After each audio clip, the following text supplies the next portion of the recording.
So this is the Marriott Airport Vancouver location, and this is our barely packed gear. We each have a personal item and a carry-on. So that was challenging, but we did it. Super heavy.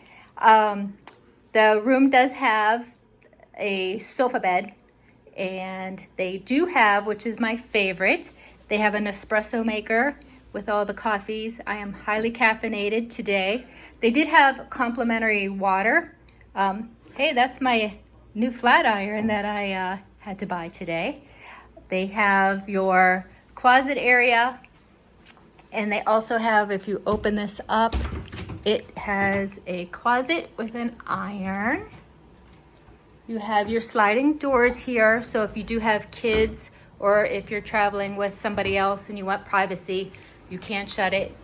Excuse the mess because we were kind of in a hurry. They do have the backlit mirrors. They do have the night lights too. When you come in at night to go to the restroom, they do have the night lights. That's where your towels would be. Your shower area, they do have a really nice shower head. The shower pressure was awesome. So they do have your products. I did not use those, so I don't have a opinion on those.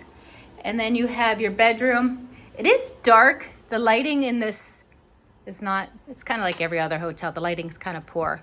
But they have your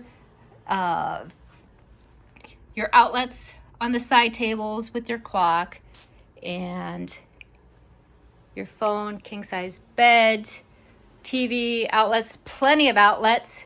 It is a rainy day here. This is the view. Yuck, yuck, yuck. So, but it is a nice hotel. They do have a complimentary airport shuttle, so that was super nice, very convenient. And the noise, we're right on a road. I sleep with a sound machine, so it didn't bother me.